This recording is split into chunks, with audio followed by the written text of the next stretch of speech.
Mitkä on sun tulevaisuuden suunnitelmat?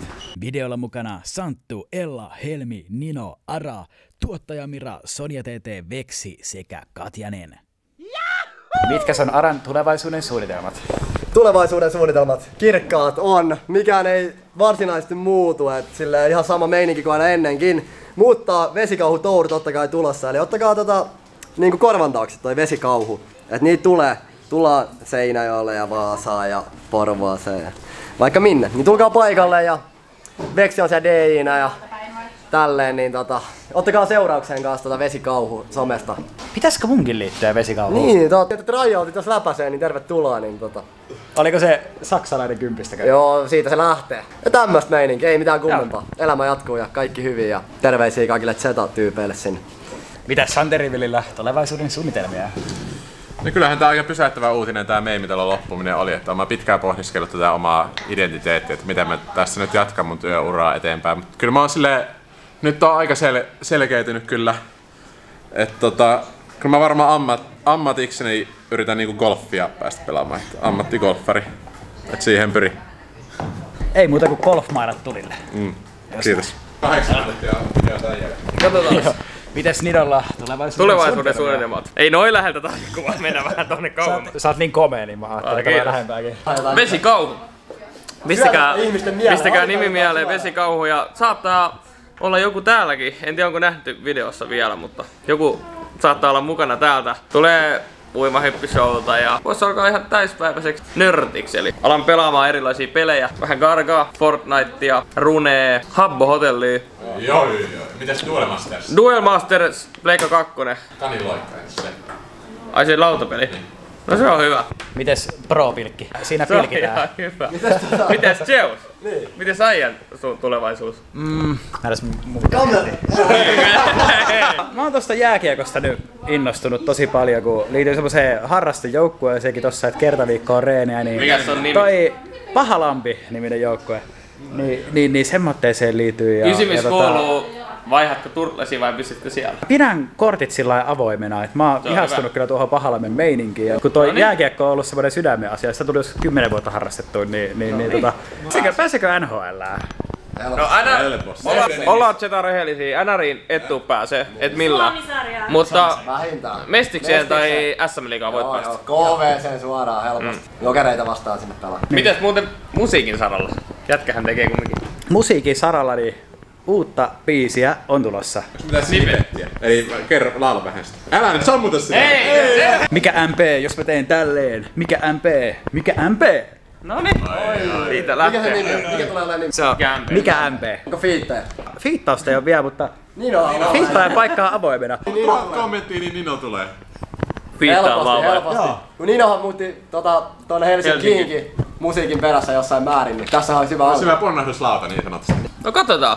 Pidetään suunnitelmat avoinna. Olen miettinyt kovasti sitä, että menisin kehonrakennuskilpailuihin, mutta se vaatii sen, että tämän videon pitäisi saada 4000 likeä. Mennään kohti seuraavaa. Ai niin, älkääs vielä lähtekään mihinkään. Semmonen juttu vielä tuli mieleen, että elämässä kannattaa aina olla tavoitteita, mitä kohden mennä. Esimerkiksi tämä kehonrakennuskilpailu, maaliskuussa tulossa Niko ja Santun vastaan Ronipäkin lätkämatsi. Mitä haluaa oppia, missä urheiluleissa haluaa mennä eteenpäin ja näin poispäin. Yleensä ne tavoitteet toteutuu, mä oon huomannut. Katjan tulevaisuuden suunnitelmat. Katja, mitkä on sun tulevaisuuden suunnitelmat? No, hommat jatkuu niin kuin ennenkin. Ei tarvii olla muita tulevaisuuden suunnitelmia kuin se, että hommat jatkuu hyvinkin ja sä varsinkin tuolla Snapchatin puolella niin pängäilet ihan huolella, samoin kuin IG:n puolella, niin jos näitä somealustoja mietitään, mutta urheilun saralla, niin voltit ja muut lähtee. Joo, tilatkaa Snapissa Katjanen, siellä nähdään. Moi! Moi! Mitkä on sun tulevaisuuden suunnitelmat? Iso juttu ei tulos. That's it. Ihana kuulla. Niin. Kiitos samoin. No onhan niitä tavoitteita. Mä haluan olla parempi. Ja tää on hyvä tavoite. Olkaa aina parempi versio itsestänne, niin se riittää. Ei aina tarvii. Välillä voi olla vähän huonompikin mun mielestä. No välillä voi. Niin. Mut yleisesti jos miettii vaikka vuoden päähän, niin sit Olisi hyvä olla aina Joo. vähän parempi. Juurikin näin. Ei oo pakko Voi myös chillaa halutessaan. Mut jos haluat, niin voi olla. Just näin. Voi tehdä mitä haluat. Tee mitä haluat. Se on paras ajatus. Ja silloin kun intohimo-reseptorit käy kuumana, niin silloin yleensä tapahtuu hyviä asioita. Helmi, mitkä on sun tulevaisuuden suunnitelmat? Kyllä toi Ella vei sanat suusta, niin isoja juttuja tulossa. Ottakaa Ella et Helmi seurantaan IG:ssä. Just näin. Ostakaa kirja. Joo. Ja kirjaa. Meillä on uusi kirja, ostakaa se. Minkä niminen kirja löytyy? Sen nimi on Meidän kokkikirja. Minkälaisia keitoksia sieltä löytyy? Tää on kyllä semmonen niin sanottu pakko-ostos. On. Jos haluaa, niin semmoisen voi sitten ostaa. Mä haluan tietää, minkälaisia papereita sieltä löytyy. Sonja! No, mähän nyt työttömäksi totta kai, kun tää meemintalo loppuu, niin mä ajattelin, että mä alan kerää etanoita ja matoja. Ja tälleen niinku talvella se on vähän haastavaa, kun tiedät, sä maat on jäässä, mutta kyllä mä ajattelin tulla maailman parhaaksi matokeräilijäksi. Parhaimmaksi madonkerääjäksi. Ja etana. Miten niitä houkutellaan näitä matoja ja etanoita, että miten se käytännössä tapahtuu tää? En mä paljasta näitä, että mä oon sitä Niin se on salaisesti. Niin, Joo, niin kuin se täytyy olla paras. Niin, siinä menee mun loppuvuosi varmaan suunnille. Jouluna sitten on etanoita. Okei. Etanot on hyviä valkosipulin kanssa, niin... Näin mä oon kuullut, Santtu niitä syö vissiin. Mä pidän niitä lemmikkeinä sitten. Juu, näkemiin. Ihana tuottaja, Mira. Marleena. Minkälaisia tulevaisuuden suunnitelmia löytyy? No mä ajattelin perustaa ASMR-kanavan. Ai. Otetaan. Se on iso bisnes ja sitä hirveän moni Suomessa tee, joten... Onko tuonne TikTokin puolelle vai Instagramin TikTokin puolella live ja YouTuben puolella pitkiä videoita. Onko se vasta niinku kynsillä? Suuääniä ja naputuksia ja kuiskauksia ja käsiliikkeitä. Kyllä.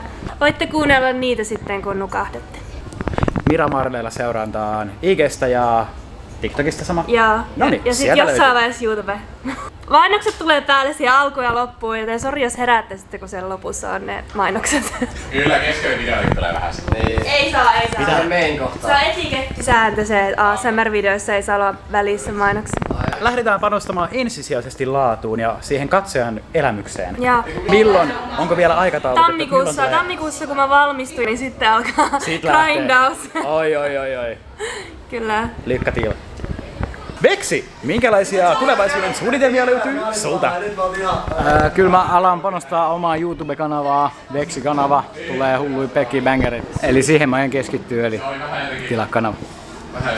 Mites urheilun saralla tai muuten harrastukset? Laskuvarjohyppyä jatkan, salilla käyn, korvis pelaan. Että se pysyy, vaikka me milloin lähtee. Mutta joo, seuratkaa Veksi-tubessa. Tilakkaa kanava. Heippa!